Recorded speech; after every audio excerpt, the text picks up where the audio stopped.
Sejam muito bem-vindos ao quarto e último episódio da nossa série No Mundo Maravilhoso do CRAS. A gente já falou das funções do CRAS, dos serviços do CRAS, da diferença entre CRAS itinerante e equipe volante, e hoje a gente vai falar dele, do maioral, daquele que não dá para falar de CRAS sem falar dele, o CRAS e o PAIF. Eu sou Ana Pincolini e esse é o Suas Conversas.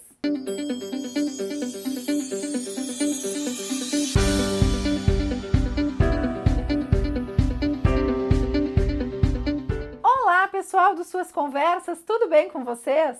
Esse é o quarto e último vídeo da nossa série No Mundo Maravilhoso do CRAS. Para quem não viu os vídeos anteriores, eu vou deixar aqui no card o terceiro vídeo da série e lá no finalzinho, onde aparecem as telas finais, os dois primeiros vídeos dessa série para você acompanhar. Hoje o nosso assunto é a relação entre o CRAS e o PAIF. Mas antes, eu convido você, se ainda não é inscrito aqui no nosso canal, a se inscrever e clicar no sininho para ativar as notificações e ser avisado toda vez que tiver vídeo novo por aqui.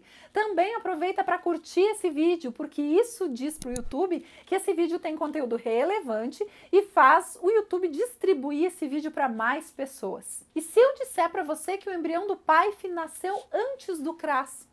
Pois é, pois é, pois é. Então o nosso título aqui é o CRAS e o PAIF, ou seria o PAIF e o CRAS? Pouca gente sabe, mas o PAIF não surge com a tipificação nacional dos serviços socioassistenciais em 2009. Ele vem muito antes disso. PAIF é resultado do aprimoramento de ações que vinham sendo desenvolvidas desde meados dos anos 2000. A experiência de trabalhos com famílias remonta a 2001 em uma experiência pioneira chamada Núcleo de Apoio à Família, NAF. Esse núcleo era regulado pela Portaria 881 de 2001. O anexo dessa portaria sobre o NAF já falava em convergir e otimizar as ações desenvolvidas pelas redes dos municípios. Ele tinha como meta a reorganização das instituições, visando a formação de uma estrutura de rede que tivesse como ponto central o atendimento à família. O mesmo anexo traz como objetivo do NAF impulsionar a inclusão social por meio de um centro de referência. Veja só aí o embrião do CRAS. Até 2002, eram muito poucos municípios no Brasil que contavam com equipamentos estatais e descentralizados de assistência social. Em 2003, já com a nomenclatura Centro de Referência de Assistência Social, CRAS, o governo federal passa a incentivar nacionalmente a abertura dessas unidades. Na época, também em 2003, tinha acabado de ser lançado o Plano Nacional de Atendimento Integral à Família, primeiro significado para a sigla PAIF, ou chamado por alguns também de PNAIF. Na época, existiam em torno de 500 CRAS no Brasil inteiro. E o significado para CRAS era o seguinte: um espaço físico onde funciona um serviço municipal de atendimento psicossocial às famílias vulneráveis em função de pobreza e de outros fatores de risco e exclusão social. Tem como base territorial comunidades, regiões, bairros onde há maior concentração de famílias nessas condições. Esse serviço pressupõe, para seu funcionamento, a existência de uma rede básica de ações assistenciais na mesma base territorial. Vejam que ali estava tudo misturado ainda. O CRAS era um serviço, hoje ele é uma unidade, e o PAIF era um plano, hoje ele é um serviço, ou seja, o principal serviço do CRAS, mas não por acaso. E vejam que está ali nessa primeira definição de CRAS alguns elementos fundamentais, como a questão da base territorial, como a questão de contar com uma rede de serviços locais a ele referenciada, embora não mencione dessa forma, a gente já consegue ver nessa definição, então, a territorialização, a matricialidade sociofamiliar, a relação entre o CRAS e a sua rede já começa a aparecer nessa primeira definição, lá de 2003. No ano seguinte, em 2004, que é o mesmo ano de promulgação da Política Nacional de Assistência Social, a gente teve uma mudança muito importante. O PAIF deixou de ser um plano e se transformou em um programa, através da portaria número 78, que foi publicada por acaso no dia do meu aniversário, em 8 de abril de 2004. Então, de plano, o PAIF se transformou em um programa E ainda naquele frutífero 2004, antes daquele ano acabar, ele se transformaria em um serviço, porque ele passaria a ser considerado uma ação continuada. Vocês sabem, programas são ações temporárias, são ações que têm início, meio e fim. Já serviços são ações de caráter continuado. Foi através do decreto 5.085 de 2004 que o PAIF se transformaria em ação continuada de assistência social, ou seja, um serviço. Eu gosto muito de um conto da Marina Colasanti chamado Uma Ideia Toda Azul, porque de vez em quando a gente tem algumas ideias que dá para descrever assim, como ideias todas azuis. Então, ainda em 2004, alguém teve uma ideia toda azul de não associar o CRAS a programas ou a planos, mas de associar o CRAS ao emergente SUAS, ao Sistema Único de Assistência Social. Ocorreu uma deliberada e substantiva mudança de orientação no encaixe desse equipamento, o CRAS, dentro da política de assistência social. O novo sistema procurou romper com a fragmentação de programas, estabelecer um padrão de racionalidade e organicidade e reordenar-se por categorias de serviços e níveis de complexidade. Nesse contexto, o CRAS passou a ser o locus preferencial para a articulação e coordenação da execução dos serviços de proteção social básica, uma das duas vertentes do sistema, fundamentado em dois pilares, o da centralidade das famílias e o da territorialidade. Vejam que os serviços de assistência social são uma das duas vertentes do sistema, porque a PNAS fala justamente de articular serviços e benefícios socioassistenciais. Outro ponto interessante que o decreto 5.085 trazia sobre o PAIF é que ele atrelaria para sempre a relação entre CRAS e PAIF, porque é nesse decreto que está previsto que o PAIF é um serviço de execução exclusiva e obrigatória dos CRAS. E tudo isso aconteceu em 2004. Depois daquele ano, depois da promulgação da Política Nacional de Assistência Social, a rede de CRAS ganhou capilaridade e a quantidade de CRAS existentes no Brasil foi ampliando ano a ano. Aliás, onde que eu estava em 2004 quando aconteceu tudo isso? Eu estava me formando justamente em dezembro de 2004, eu me formaria em psicologia na Universidade Federal de Santa Maria. Se hoje ainda não se fala muito sobre o Sistema Único de Assistência Social na graduação em psicologia, imagina lá em 2004, quando tudo isso estava recém-fervilhando. Em 2005, no meu primeiro emprego em um município pequenininho ali na região central do Rio Grande do Sul, eu visitei um CRAS que estava sendo inaugurado. Eu tive a honra de participar da inauguração de um CRAS. E naquele momento ainda era muito confuso, ainda havia uma mistura entre o que era o CRAS e o que era a Secretaria Municipal de Assistência Social. Para a própria população, a ideia de CRAS se confundia com a ideia da Secretaria de Assistência Social. Em 2008, quando eu já trabalhava aqui na cidade que eu trabalho hoje, em um CRAS de grande porte, o número de unidades CRAS do Brasil tinha aumentado mais de 10 vezes em relação a 2005. 2008 foi o ano do primeiro censo CRAS, que mapeou 5.142 unidades, funcionando em 3.831 municípios brasileiros. Vejam que naqueles 3 anos que se passaram entre 2005 e 2008, a sigla CRAS já era conhecida nacionalmente, do Oiapoque ao Chuí. A implantação e o fortalecimento dos CRAS passou a figurar no centro da agenda dos gestores municipais. Só que esse sucesso na ampliação da quantidade de CRAS foi acompanhado no desafio de monitorar como estava sendo o desempenho desses equipamentos. Unidades e mais unidades CRAS pipocavam em todo o território nacional. Veja que lindo! No ano anterior, em 2007, o Ministério do Desenvolvimento Social tinha feito o mais abrangente levantamento sobre as situações dos CRAS feito até então. O MDS, na época, enviou para os CRAS que existiam lá em 2007 um conjunto de fichas de monitoramento dos CRAS.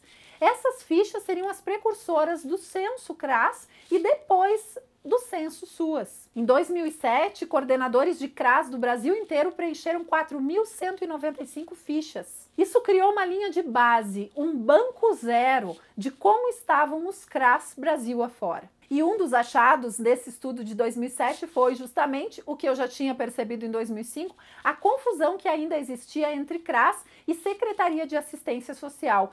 Esse estudo de 2007 identificou que em grande parte dos municípios o CRAS funcionava no mesmo prédio que a Secretaria Municipal de Assistência Social. E isso se revelou uma coisa muito negativa. A separação física e a delimitação de funções entre Secretaria de Assistência Social e CRAS era um passo fundamental para superar clientelismos históricos do Brasil, como os vinculados à tradição primeiro damista.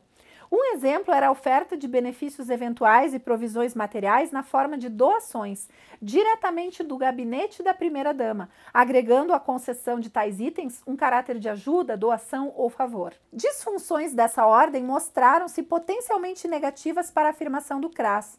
A tradição de referência do usuário sempre no órgão central determinou uma tendência à neutralização do papel do CRAS. Nesse caso, há a necessidade de uma abordagem objetiva, seja na inequívoca delimitação dos papéis de um e de outro, seja na cabal transferência do status de referência e contra-referência de um para o outro. Então esse foi um dos achados, a importância de separar a unidade CRAS da Secretaria de Assistência Social. Como eu disse, esse estudo de 2007 produziu um banco zero que continuou sendo atualizado ano a ano através do Censo CRAS. A gente vê aí no gráfico a rápida evolução que teve o número de equipamentos CRAS no Brasil entre 2005 e 2008. Inclusive esse documento sobre a melhoria da estrutura física do CRAS, que eu recomendo muito vocês lerem, vocês tomarem conhecimento, vou deixar o link para baixar esse documento aqui na descrição do vídeo, ele é fruto desses achados que aconteceram em 2007, 2008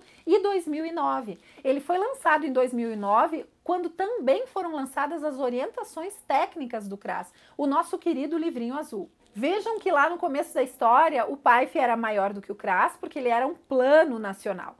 Depois ele foi sofrendo sucessivas metamorfoses e se transformou no principal serviço do CRAS e, consequentemente, no principal serviço de proteção social básica do SUAS. A história do CRAS e a história do PAIF estão atreladas. Em 2009, quando foi lançada a Tipificação Nacional dos Serviços Socioassistenciais, a sigla PAIF passou a significar Serviço de Proteção e Atendimento Integral à Família. Embora não haja uma correspondência direta entre a sigla e o seu significado, optou-se por deixar essa sigla PAIF para poder carregar toda essa história, toda essa trajetória. Assim ficou cada vez mais claro que não existe CRAS sem PAIF e não deve existir PAIF sem CRAS. PAIF é pedra fundamental da nova política de assistência social que vem sendo construída no Brasil desde a promulgação da PNAS em 2004. Os CRAS rapidamente ganharam capilaridade em território nacional e deram outra cara à política de assistência social realizada no Brasil. Em tempo recorde, chegamos às 8.357 unidades que temos hoje, conforme dados do Censo SUAS de 2019. A colocação dos CRAS nas regiões de maior vulnerabilidade social também fez com que os municípios passassem a olhar para os seus territórios, reconhecendo que dentro de um mesmo município existe uma heterogeneidade nos seus territórios, existem desigualdades intraurbanas. Isso muda completamente o planejamento e a implantação dos serviços socioassistenciais. Isso dá outra cara para a política de assistência social em território nacional. E vejam a magnitude dessa mudança. Enquanto até então você tinha a pobreza como um problema do pobre, que era sanada com a pessoa, essa família que estava vulnerável, buscando o gabinete da primeira-dama ou daqui a pouco uma entidade social para buscar doações ou auxílios diversos, agora, quando a gente traz a dimensão território, a vulnerabilidade social passa a ser entendida como muito mais ampla do que simplesmente a questão pobreza. A gente vai olhar para a vulnerabilidade não só nas famílias, mas como um reflexo da vulnerabilidade nos territórios. Quando um CRAS chega num território, ele consegue mapear, inclusive, a ausência do Estado nesse território. Ele consegue ver se não existe saneamento, se não existe educação, escola infantil, escola de ensino médio, se não existe serviços de saúde, se existem demandas de habitação para serem sanadas nesses territórios. Então, o CRAS tem esse papel fundamental também de mostrar a ausência do Estado e de tensionar as demais políticas para que esse território ofereça condições para impulsionar a superação da vulnerabilidade social. A vulnerabilidade social não está só na família, a vulnerabilidade social também é uma vulnerabilidade de um território que não conta com os insumos, com as políticas necessárias, com os recursos necessários para o enfrentamento das situações de vulnerabilidade social. É por isso que eu bato tanto nas funções do CRAS. Afinal, o primeiro vídeo dessa série foi sobre isso. Quais são as funções do CRAS? A oferta do PAIF, exclusiva e obrigatória dos CRAS, e também a gestão da rede de proteção básica do território, que envolve 3 subfunções aí: o referenciamento das entidades socioassistenciais que desenvolvem serviços de assistência social, a busca ativa para mapear, para conhecer esse território e o fomento à articulação intersetorial. É por isso que essas 2 funções são tão importantes e elas precisam andar juntas. Elas estão na raiz da constituição desse equipamento que é o CRAS e desse serviço tão importante que é o PAIF. Os CRAS são a imagem mais representativa da rede de promoção e proteção social que vem se constituindo no Brasil ao longo dos últimos anos. Concebidos enquanto unidades obrigatoriamente estatais, eles evidenciam a importância do Estado cumprir o seu papel na proteção social. Isso rompe com uma longa trajetória de ações fragmentadas e pontuais, em que o Estado se limitava a financiador da filantropia privada. E era com isso que se queria romper desde a Constituição de 1988, quando se propõe que a assistência social é direito dos cidadãos e dever estatal. E assim chega ao fim essa nossa série do mundo maravilhoso do CRAS. Eu espero que você tenha gostado, eu espero que você tenha se apaixonado mais ainda por esse equipamento potente e maravilhoso que é o CRAS. A gente vai falar muito ainda de CRAS aqui, mas nessa série a gente buscou dar um geral sobre os elementos mais importantes e mais gerais para entender esse mundo maravilhoso do CRAS. E se você gosta do nosso conteúdo aqui no Suas Conversas, curta, compartilhe e inscreva-se no canal, clicando no sininho para ativar as notificações. E fique muito à vontade para contar a sua história aqui nos comentários se você vivenciou esse momento de implantação, como aconteceu comigo lá em 2005. A gente se vê aqui e não esqueça, essas conversas também são suas. Tchau!